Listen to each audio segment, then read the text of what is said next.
तो उनके सपोर्ट के लिए ये दूसरा क्लिपिंग बना रहा हूं।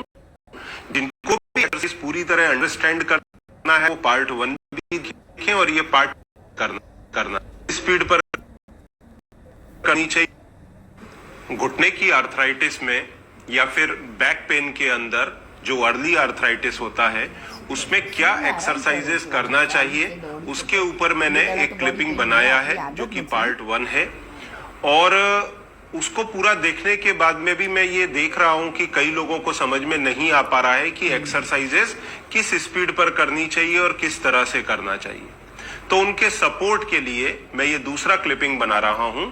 जिनको भी एक्सरसाइज पूरी तरह अंडरस्टैंड करना है वो पार्ट 1 भी देखें और ये पार्ट 2 भी देखें, तो उनको पूरी तरह समझ में आएगा कि अगर घुटने के अंदर आर्थराइटिस है या फिर बैक पेन है, लो बैक पेन है, तो उसमें क्या क्या एक्सरसाइजेज उनको करना चाहिए। बेसिकली ये एक्सरसाइज के 3 पर्पस होते हैं। पहला पर्पस होता है रेंज ऑफ मूवमेंट, मतलब आपके जॉइंट का जो आर्थराइटिस के अंदर रेंज मूवमेंट का कम होता जाता है पेन और स्टिफनेस के कारण, वो फुल मेंटेन रहना चाहिए। दूसरा जो एक्सरसाइज का कारण रहता है वो होता है मसल्स में स्ट्रेंथ।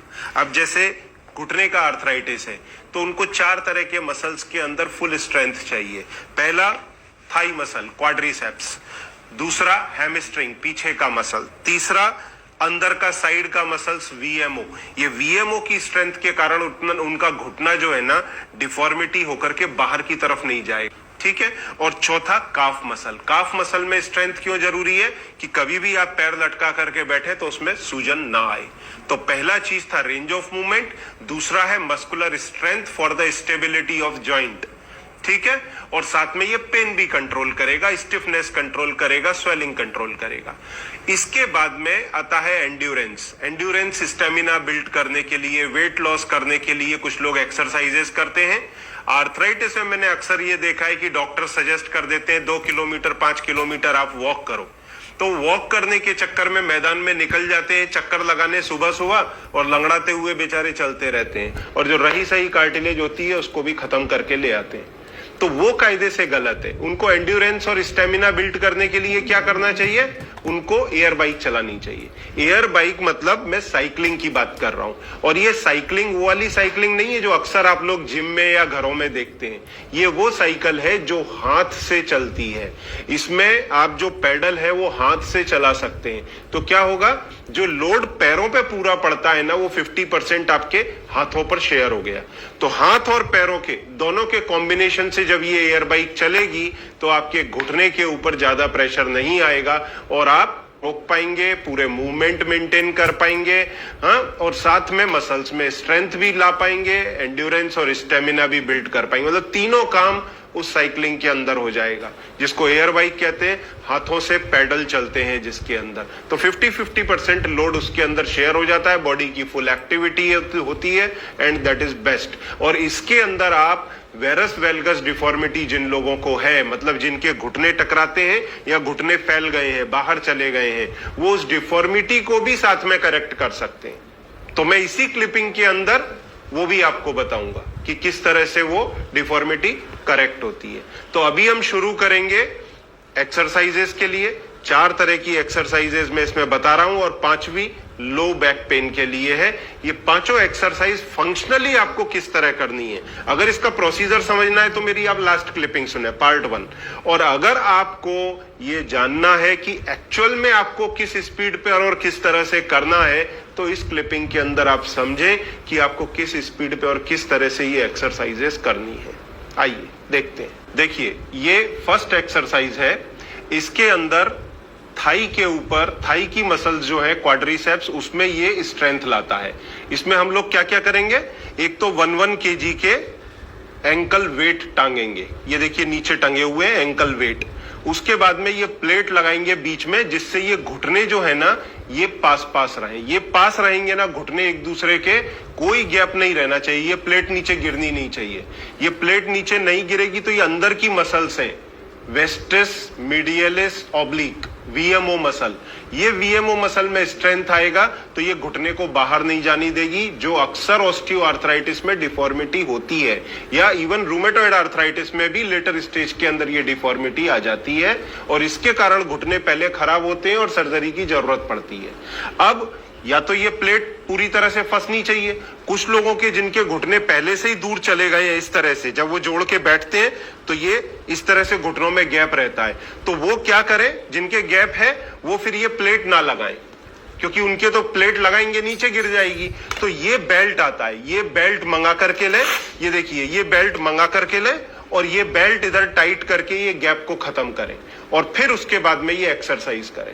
और जिनको ये गैप बीच में नहीं है वो ये बेल्ट का यूज ना करें, बेल्ट यूज ना करें, खाली ये प्लेट डाल करके ये एक्सरसाइजेस करें। तो इससे क्वाड्रिसेप्स में स्ट्रेंथ आएगा, वीएमओ में स्ट्रेंथ आएगा, ये दोनों में स्ट्रेंथ आएगा, साथ में रेंज ऑफ मूवमेंट आएगा नी के अंदर। इसमें एक भी ग्राम घुटने के ऊपर बॉडी का वेट नहीं आ रहा है, ये नॉन वेट बेयरिंग एक्सरसाइज है, ये एक्सरसाइज बैठ करके करनी है।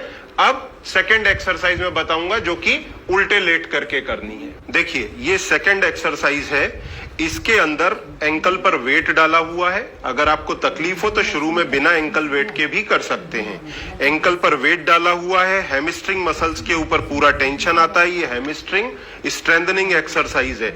और साथ में ये नी का जो कैप्सूल है, ये जो नी का, नीचे जाने दें इसको, ये नी का जो कैप्सूल है इसको पूरी तरह से ओपन कर देती है। जब मूवमेंट आपके रेस्ट्रिक्ट हो जाते हैं ना तो ये यहाँ पर एडेजेंस बनते हैं और उसके कारण जब पैर पूरा मोड़ेंगे तो दर्द होता है। तो ये पूरी तरह से फुल स्ट्रेच आता है इस वजन के कारण, तो ये नी का जो कैप्सूल है ये पूरी तरह ओपन हो जाता है। हाँ करें वापस, तो ये एक तो ये कैप्सूल ओपन होगा और दूसरा हैमस्ट्रिंग मसल्स के अंदर स्ट्रेंथ आएगी। नीचे तक जाने दें उसको, हाँ बराबर बराबर बराबर, परफेक्ट।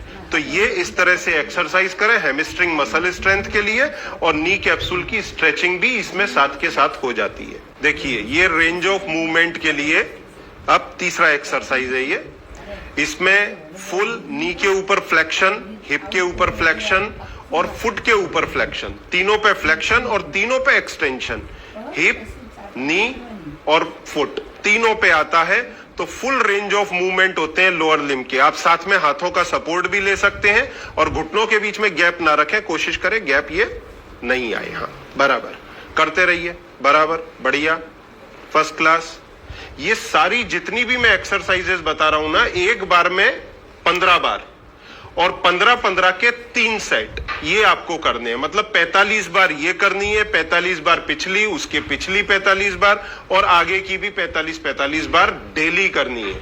अगर एक बार में ना कर पाए, जैसे 15 किया रुक गए, फिर 15 किया फिर रुक गए, फिर 15 किया, मान लीजिए एक बार में कर लेते हैं, बहुत अच्छी बात है। नहीं कर पाते 2 पार्ट में स्प्लिट कर दीजिए, 2 बार मॉर्निंग में कर लीजिए 15-15 के 2 रैप तो 30 हो गई, एक बार या 2 बार शाम को कर लीजिए 15-15 के 1 या 2 रैप, तो वो हो गई 45 से 60 रैप, ये एक्सरसाइज हो जाएगी।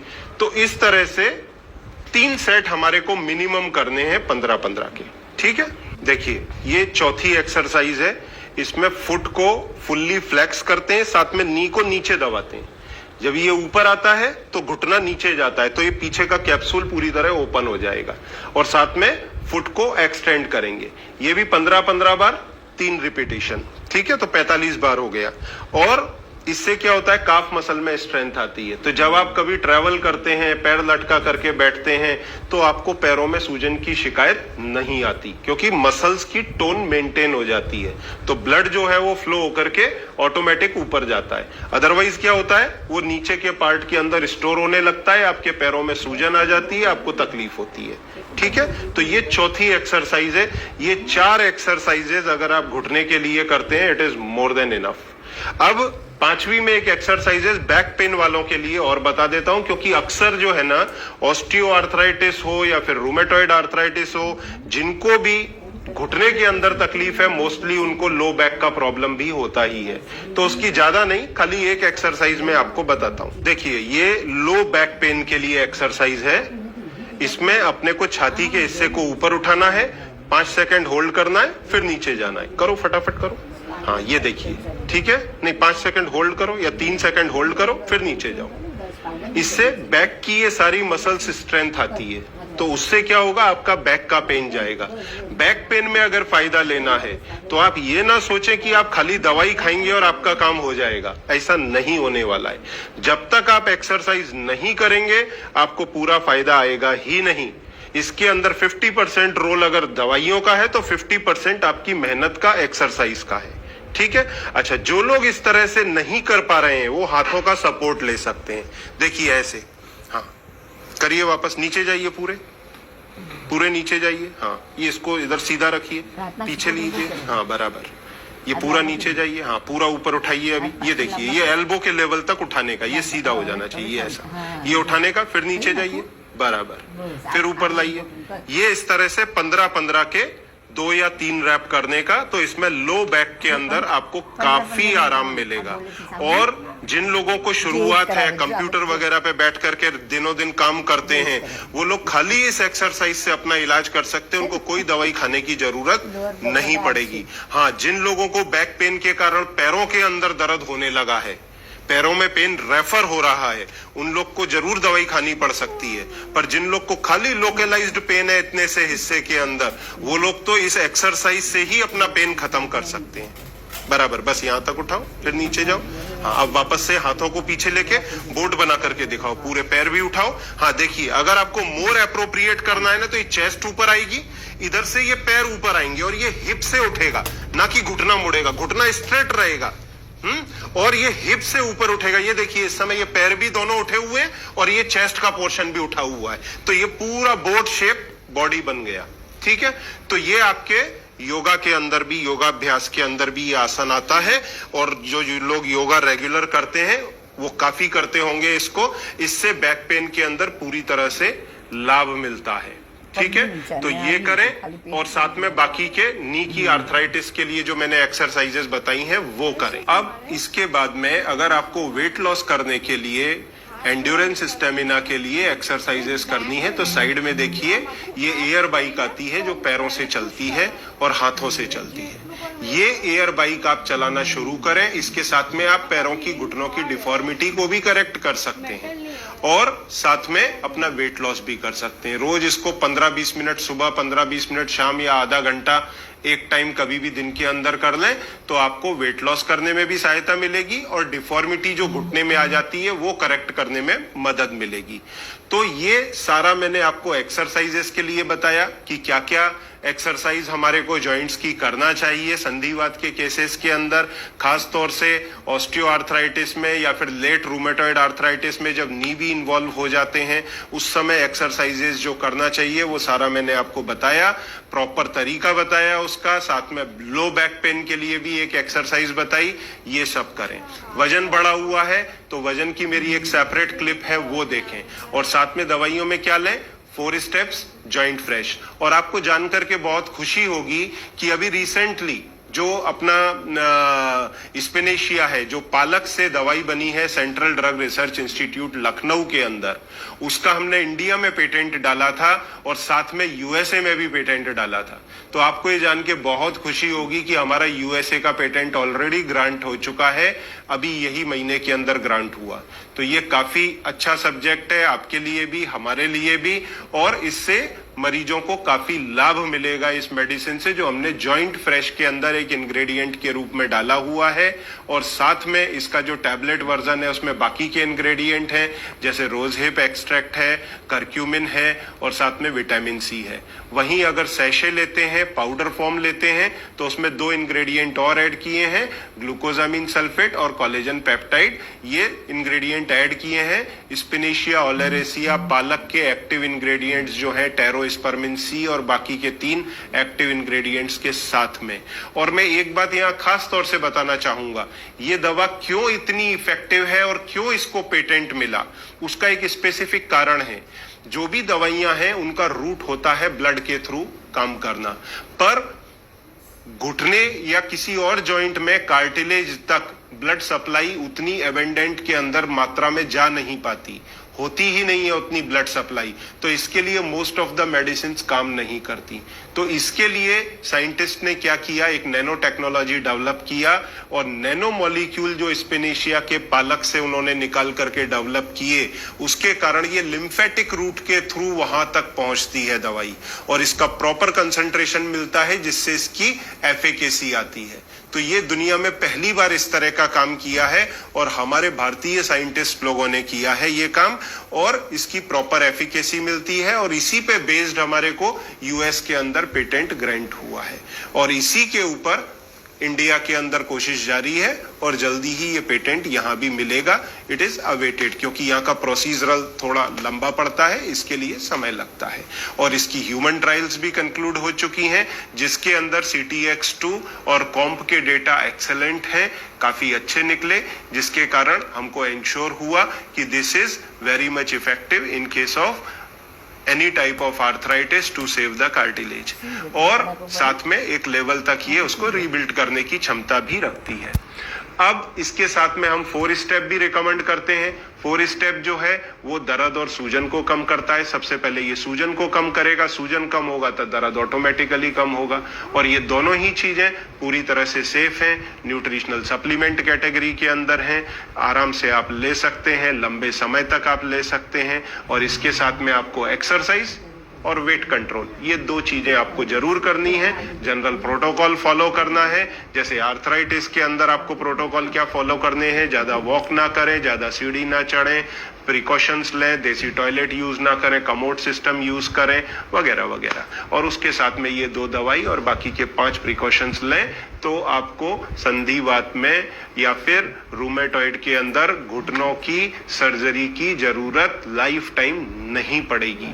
ये बात आप ध्यान रखें, लाइफ टाइम नहीं पड़ेगी। और एक चीज और आपको समझने की है कि कोई भी प्रकार की आर्थराइटिस हो, जैसे osteo arthritis, rheumatoid arthritis, ankylosing spondylitis, जो मेन आर्थराइटिस है, जो 90-95% पेशेंट्स को होती हैं, जॉइंट्स पेन के पेशेंट को, वो लोग इस चीज को समझें कि ये संधिवात या कोई भी तरह का आर्थराइटिस ये लाइफ टाइम का इशू है। इसमें ऐसा नहीं होने वाला है कि आपने 15 दिन, 20 दिन, 1 महीना, 6 महीना लिया और आप पूरी तरह से क्योर हो गए। इसमें आप कंट्रोल होंगे, आपको लंबे समय दवाई लेना पड़ेगा, उसको समझें, प्रिकॉशंस लें जिससे आपकी लाइफ फुल टाइम मोबाइल रहे।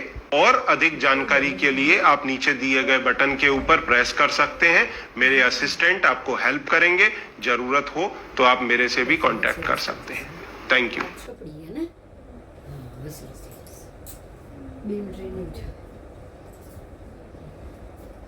નાની આમાં એક્સપર્ટ છે ખબર છે